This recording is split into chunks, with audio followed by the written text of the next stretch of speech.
Grope me gently, airport security guard. Run your firm hands along my thigh.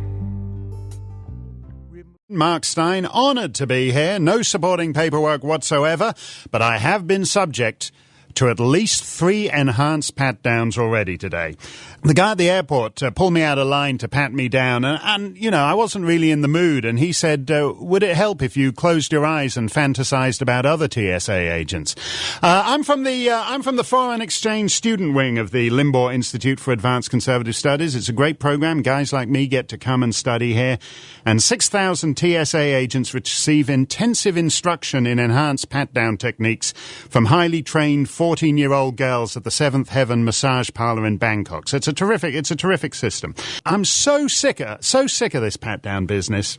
The TSA guy tells me to raise my arms above my head. He runs his hands down my back. I give an involuntary shudder. So he spreads my legs and slips his hand under my inner thigh, moves around behind me, and then pats my bottom a dozen times. Great to be with you. Great to be with you. Wherever you are in the land of the free and the home of the grope. Give me liberty or give me an enhanced pat-down. The Bipartisan Debt Commission has already factored in the $2 trillion reduction in Obamacare costs by allowing TSA agents to perform prostate examinations. If you're 17 and flying to Florida for spring break, you might not think you need a prostate exam, but the best prevention is early screening. So, ladies and gentlemen, the terrorists have won. The terrorists have won.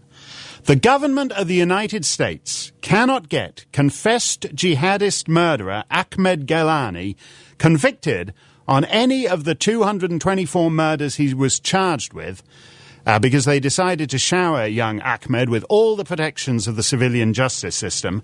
But the very self-same government of the United States has decreed that your private parts and those of your children and your grandmother, that all 300 million sets of American genitalia are up for grabs without any probable cause. God forbid you use enhanced pat-down techniques on any Gitmo detainees. You'd never hear the end of it from Amnesty International, but you can use them on 3-year-old girls and octogenarian nuns. Ahmed Gailani has been found guilty of one sole charge of conspiring to blow up the embassy buildings in Africa, but not guilty of murdering all the people inside them. How does that even work? What's the logic there? If I blow up the Empire State Building, I'll get convicted of vandalism and failure to apply for a demolition permit, but the thousands of corpses are just an unforeseen consequence. Ahmed Gailani was born in Zanzibar. He was captured in an 8-hour firefight with Pakistani forces in Gujarat. He is not a citizen of the United States. He is not a resident of the United States. He is not what federal law calls a, quote, U.S. person.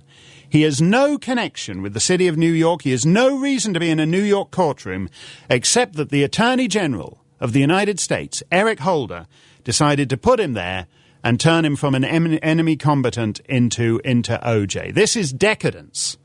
This is decadence. And people say this is a huge humiliation and a huge defeat for Obama and Eric Holder. They don't see it this way. They think this whole stupid war on terror is a Bush-era joke. They don't care about it. They don't care. If it hadn't been for the peculiar nature of the jury that decided you can apparently conspire to blow up a building without conspiring to kill all the people who happen to be inside it at the time you've decided to blow it up, if it weren't for the ludicrousness of that particular verdict, this guy would have walked. This guy would have been standing on the steps of the courthouse like Frank Sinatra at the end of Robin and the Seven Hoods, singing "My Kind of Town Manhattan Is." This is decadence. This is decadence, and pat-downs are the death of the republic. Because we only have pat-downs because we're not allowed to profile people like Ahmed Gailani. Profiling, has become one of these words, these bad words. It's almost like racist now. Oh, you're profiling. Ooh. You know, profiling is what we used to call good policing. That's what they do in all the old cop shows. Us foreigners grew up on the American cop shows, and they're all about profiling. That's every cop show. Every detective novel is about profiling. The Naked City. There are 8 million stories in the Naked City. This has been one of them. And now you're not allowed to narrow it down to find out which particular subsection of the 8 million it might be. You know, these men trying to blow up American airlines, they range from young Muslim men called Mohammed with an O and a double M who've studied in Pakistan, to young Muslim men called Muhammad with a U and a single M who've studied in Yemen. So there's no obvious pattern here. No obvious pattern. We've got nothing to go on. There are no leads. So we'd better just pull in everybody. We'll pull in a southern redneck, a Belgian businessman, an Amish elder, an Inuit kindergartner, 3 guys from the Elks Lodge in Pocatello, and a couple of lesbian newlyweds from Massachusetts. There are 8 million stories in the Naked City, and we intend to hear all of them. No sense narrowing it down at all. The terrorists have won. The terrorists have won. There are 8 million penises in the Naked Airport. Yours has been one of them. And by the way, say what you like about George III. He wouldn't have been all over your wedding tax. Queen Victoria offering advice to her daughter. I think, I forget who, was it Princess Louise? I forget which one it was now. Queen Victoria offering advice to her daughter.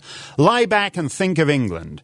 Janet Incompetano's advice to you, bend down and think of America. The terrorists have won. They don't need to blow anything up. The shoe bomber flopped, but we'll be taking our shoes off till we die. The Heathrow bombers flopped, but we'll be measuring our liquids and gels to the nearest 1/10 of an ounce till the end of time. The panty bomber flopped, but Janet Incompetano has moved into your gusset and she's never getting out. The new federal agent, the G-man, G for Grope, licensed to feel.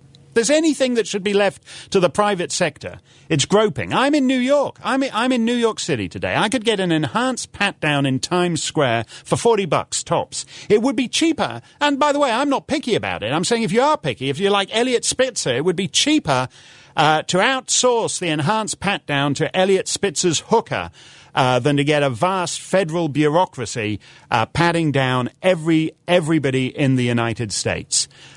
This is the death of the Republic. If you can inspect the genitalia of 300 million Americans without probable cause for no other reason than that it's politically incorrect to narrow it down, then this is the death of the Republic.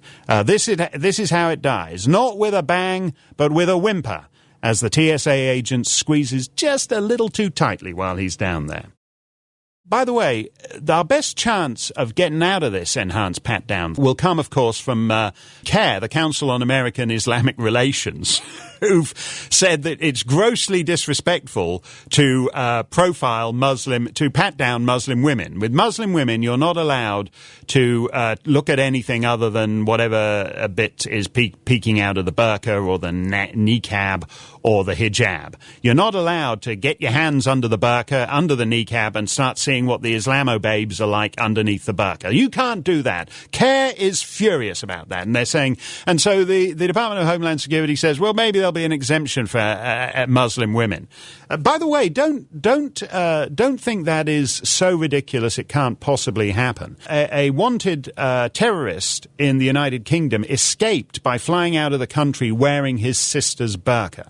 An Englishman visiting Canada was waiting for the Montreal-London flight just a couple of months ago and filmed on his little cell phone camera the security guys demanding that the burqa-clad woman remove her head garb so they could identify her. Her male relatives clustered around her and objected, and eventually this woman got waved onto the plane without having even to see whether she was the person marked on the ticket. So the idea that Muslim women would be entirely exempt from this, but you will be having your penis held by federal bureaucrats until the end of time. That scenario is not as unlikely as it may sound.